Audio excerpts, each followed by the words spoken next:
నా హైడ్రేషన్ కోసం I just trust one thing, ఫుల్గా వాటర్ ఉండే కంట్రీ డిలైట్ వల్ల పొలాచి కోకోనట్స్. సో ఇప్పుడే కంట్రీ డిలైట్ యాప్ డౌన్లోడ్ చేసుకొని ఆర్డర్ చేయండి. గవర్నర్ల అధికారాలపైన సుప్రీంకోర్టు చారిత్రాత్మకమైన తీర్పు చెప్పింది. తమిళనాడు గవర్నర్ 10 బిల్లులపైన చాలా కాలము నిర్ణయం తీసుకోకుండా అలాగే కూర్చున్నాడు.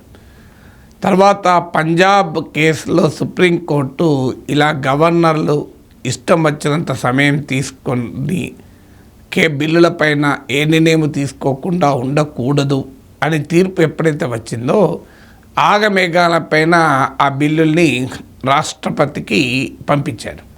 అంటే క్లియర్గా ఆ 10 బిల్లుల్ని ఆపటానికి తమిళనాడు గవర్నర్ ప్రయత్నం చేశారు. అందులో ఒక బిల్లు అయితే 2020 నుంచి పెండింగ్లో ఉంది. అంటే శాసనసభ బిల్లు ఆమోదించి గవర్నర్ సంతకానికి పంపిస్తుంది.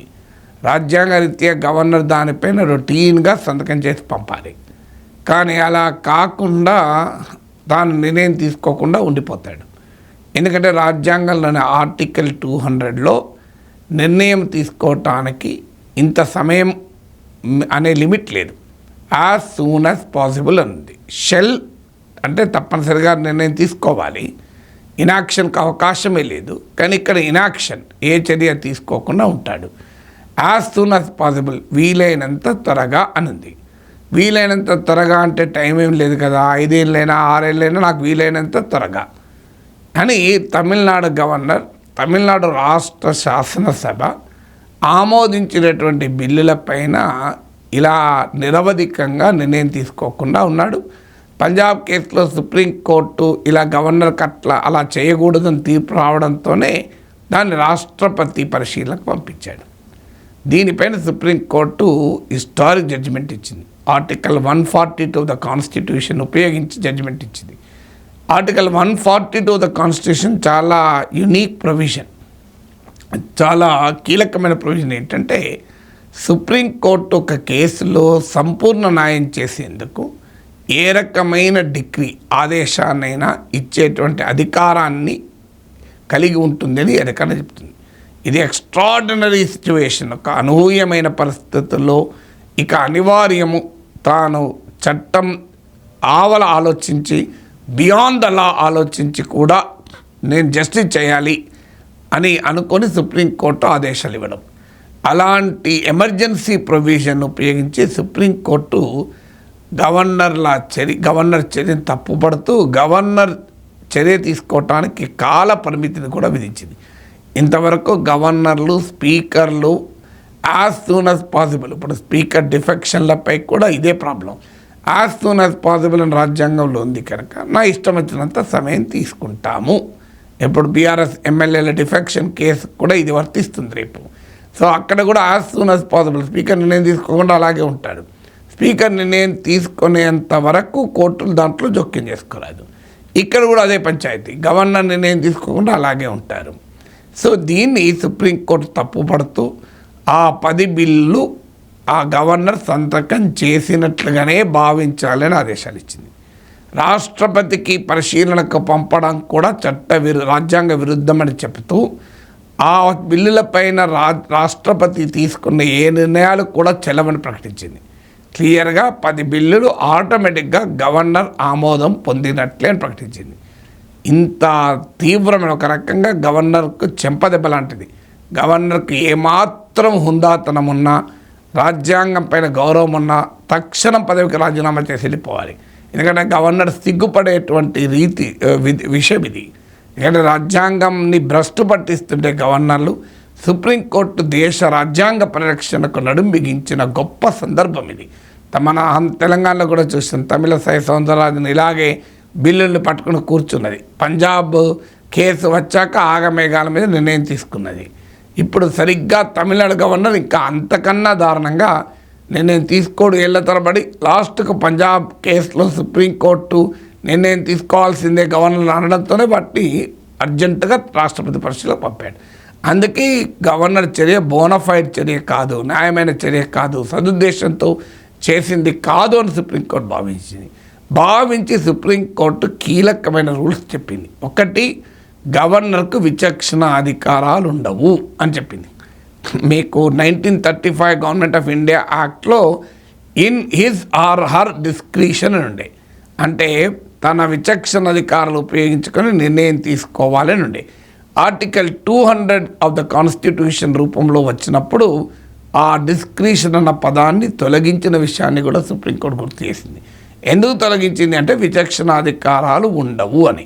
తర్వాత రెండవ పాయింట్ ఏం చెప్పింది, షెల్ అని వాడారు. షెల్ అంటే తప్పనిసరిగా గవర్నర్ చర్య తీసుకోవాలి. ఏ చర్య తీసుకోవాలో రాజ్యాంగమే క్లియర్గా చెప్పింది.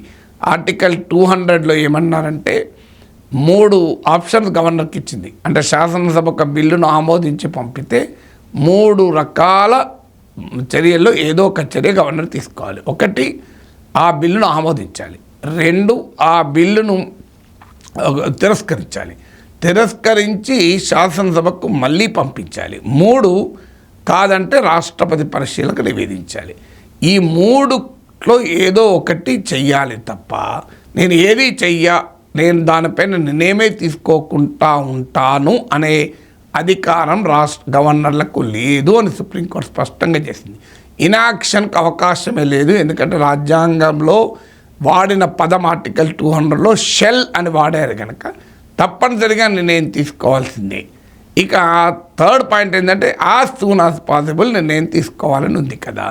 వీలైనంత త్వరగా అంటే ఏంటి?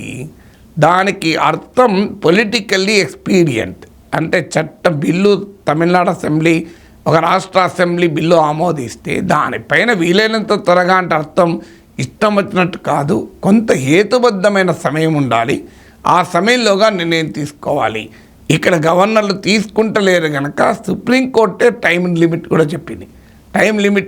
టైం లిమిట్ చెప్తూ మేము గవర్నర్ల ఆదేశాలు ఇవ్వడం లేదు, కానీ ఇప్పుడున్న ప్రత్యేక పరిస్థితుల్లో యాజ్ సూన్ యాజ్ పాసిబుల్ రాజ్యాంగపరమైన మీనింగ్ను మాత్రమే అన్వయిస్తున్నామని చెప్పి ఏమన్నదంటే, మీరు సాధారణంగా శాసనసభ అధికారాలు పారమౌంట్, అంటే గవర్నర్ అధికారాల ముందు శాసనసభ అధికారాలే ఎక్కువ. ఎందుకంటే శాసనసభ ప్రజాస్వామ్యయుతంగా ప్రజలెన్నుకున్న సభ, గవర్నర్కు ప్రజలెన్నుకున్న సభ కన్నా ఎక్కువ అధికారాలు ఉండవు. అందువల్ల ప్రజలెన్నుకున్న సభ నిర్ణయాల్ని గవర్నర్లు గౌరవించాలి. గవర్నర్లు మంత్రిమండలి సలహా సంప్రదింపుల మేరకే వ్యవహరించాలి. ఆన్ ఎయిడ్ అండ్ అడ్వైజ్ మాత్రమే యాక్ట్ చేయాలి. ఇష్టం వచ్చినట్లు తమ విచక్షణతో యాక్ట్ చేసే అధికారం గవర్నర్లకు లేదు. గవర్నర్లకు ఒక బిల్లు పైన absolute veto or pocket veto లేదు. అబ్సల్యూట్ వీటో అంటే తన ఇష్టం వచ్చినట్టు నిర్ణయం తీసుకునే హక్కు లేదు. పాకెట్ వీటో అంటే నిర్ణయం తీసుకోకుండా ఉండే హక్కు కూడా లేదు. ఇష్టం వచ్చినట్టు నిర్ణయం తీసుకునే హక్కు లేదు, నిర్ణయం తీసుకోకుండా ఉండే హక్కు కూడా లేదు. ఏముంది మరి అంటే ఖచ్చితంగా ఆర్టికల్ 200లో చెప్పిన 3 చర్యలలో ఏదో ఒకటి తీసుకోవాలి. అంటే బిల్లును ఆమోదించాలి, 1, 2 తిరస్కరించాలి, 3 రాష్ట్రపతి పరిశీలన పంపాలి. ఇది కూడా నేను మొదటిసారి తిరస్కరిస్తాను, తర్వాత రాష్ట్రపతి పరిశీలన పంపిస్తాను, రెండోసారి వస్తే ఆ అధికారం కూడా లేదు అని చెప్పింది. ఇక్కడ తమిళనాడు గవర్నర్ తెలివిగా ఏం చేశాడంటే తిరస్కరించాడు, మళ్ళీ రాష్ట్ర శాసనసభ పంపితే రాష్ట్రపతి పరిశీలన పంపారు. ఇది సెకండ్ ఆప్షన్గా ఉండదు. ముందుగానే రాష్ట్రపతి పరిశీలన పంపించచ్చు, కానీ ఒకసారి తిరస్కరించిన తర్వాత శాసనసభ మళ్ళీ పంపితే దాన్ని ఆమోదించక తప్పదు అని కూడా సుప్రీంకోర్టు చెప్పింది. శాసనసభ రెండవసారి గనక అదే బిల్లు పంపితే, బిల్లు వేరుగా ఉంటే వేరు విషయం, అదే బిల్లు పంపితే మాత్రం తప్పనిసరిగా ఆమోదించాల్సిందే, ఇంకో మార్గం లేదని కూడా చెప్పింది. చెప్తూ టైం లిమిట్ ఇచ్చింది.